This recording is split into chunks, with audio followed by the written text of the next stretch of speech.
Well, the journey of 1,000 miles begins with a single step, right? Oh, cliches. That's a terrible way to fill up your YouTube video, but cliche it is.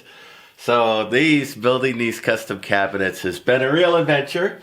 I'm using non-dimensional lumber, so every cut, every grind, it's tedious.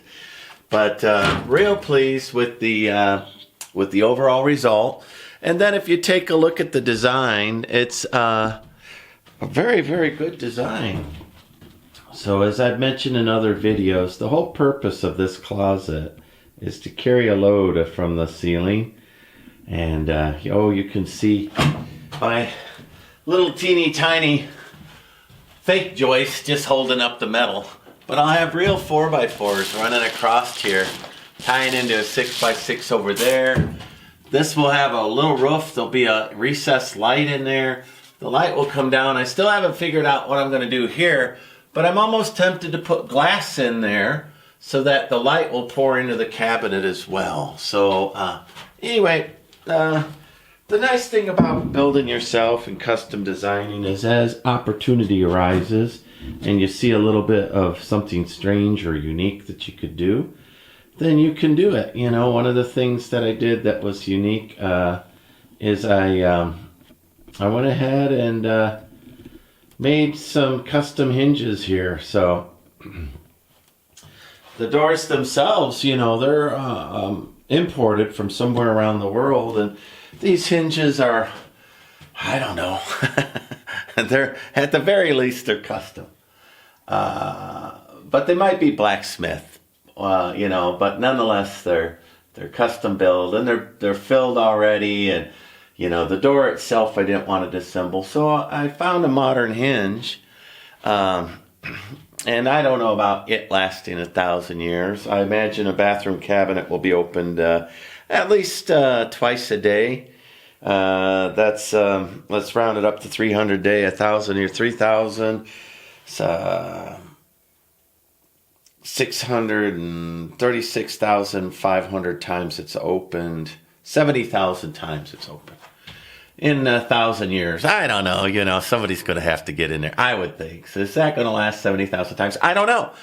But I greased it with molybdenum, which is a metal that will last for forever. So maybe.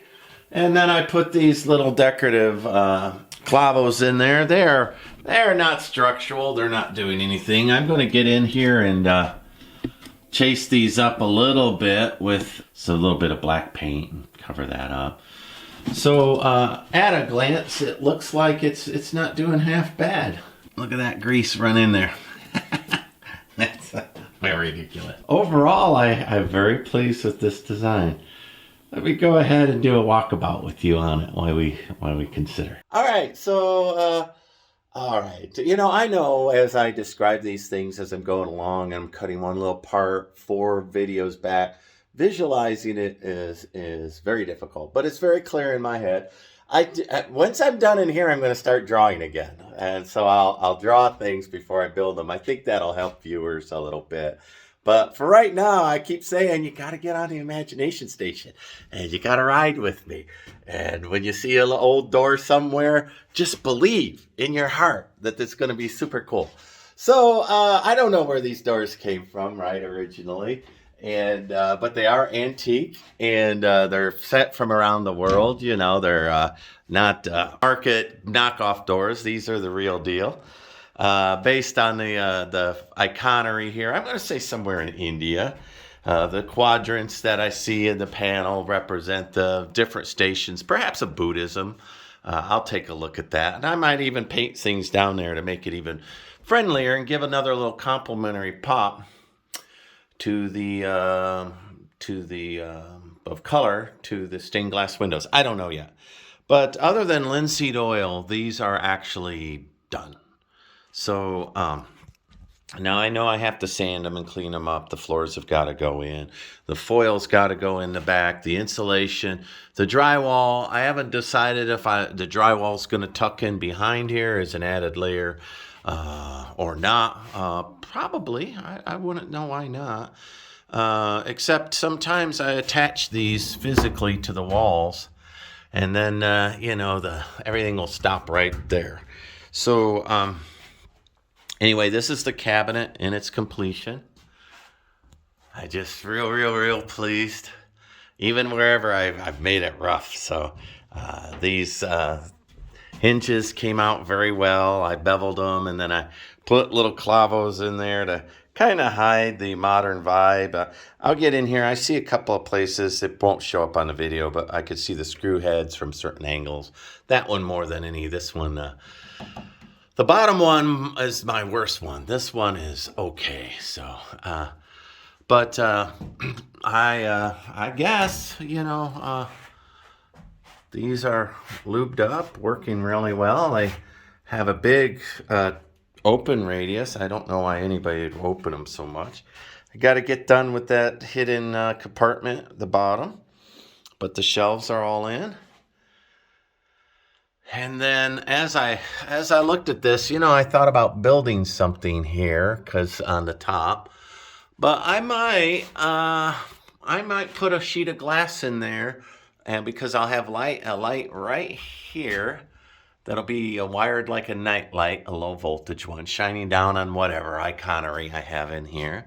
And then that would tumble down into the first shelf. And because the shelves don't have complete, clearance, I'm expecting maybe the light to come in here and feed just a little bit. Since I am off grid, dark is really dark out here. And then the next cabinet will be exactly the same as this one. I'm going to attach them both to the wall so they don't fall over while I'm working, just to be careful.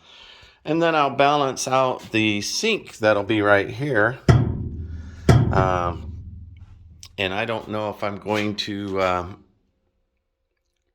put a concrete sink there or do something. That's kind of what I envisioned. And then inside here, I'll have a stainless steel pan that I'll put in there. Plenty of room for plumbing. And then underneath this sink is where the old icebox used to be. I think I'm going to seal that, because just in case that's lead, like it's been around 100 years. And but I'll get in there and seal that up. And put urethane over it, and then there's no risk. But so I have a little cupboard there, and you can see the old piping. It's just a bent up 1/2 inch, maybe 3/4 inch pipe in there. So I'll have a little bit of drilling out to do to put some modern piping in there. I might order a decorative copper sleeve, so that just looks super cool, right?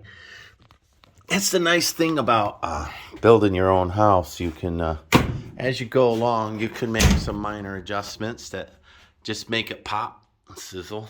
And, or maybe I'll find the perfect little, I don't know, butcher block or something here on top of it for the sink. Over there's my full-sized bathtub. I've got underneath there a really cool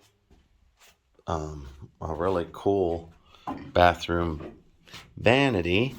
Medicine cabinet, I should say. It's every bit as old, and didn't get it in the same place, but that will match that sink perfectly.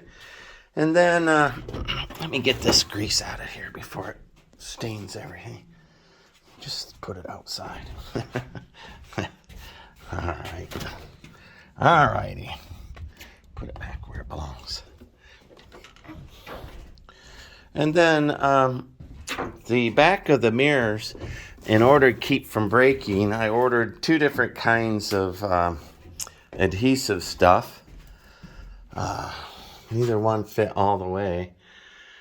And Leah says she's done this several times, so, I got a little shake in my hand. It's kind of hard to do, but what I don't want is somebody, getting out of a shower and leaning against that mirror and breaking and going right through it. So I'm going to put this stuff on the back so that it's got a little bit of sticky.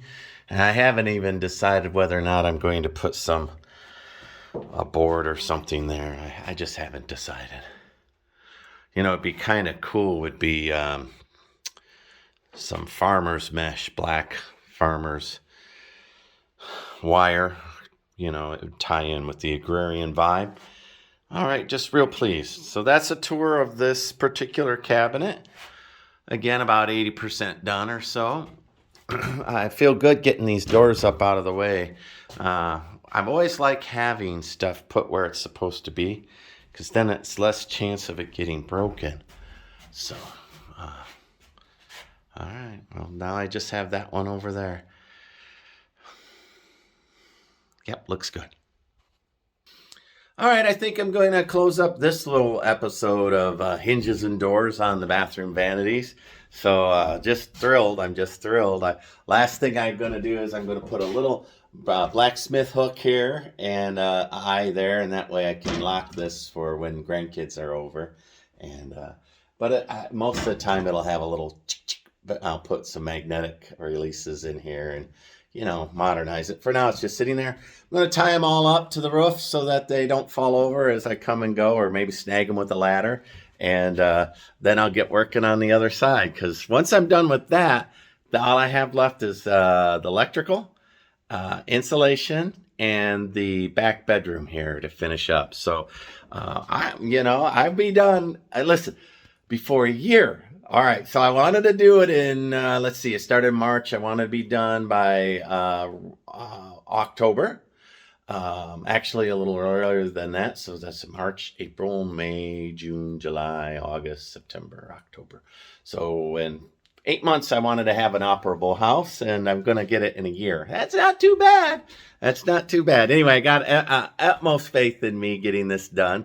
This was the biggest part here. The structural components and getting things around, finding the time. So anyway, like, subscribe, follow me along. This is Steve, 1,000-Year Home. If I don't have you liking me, listen how quiet it is. Almost sad. All right, bye.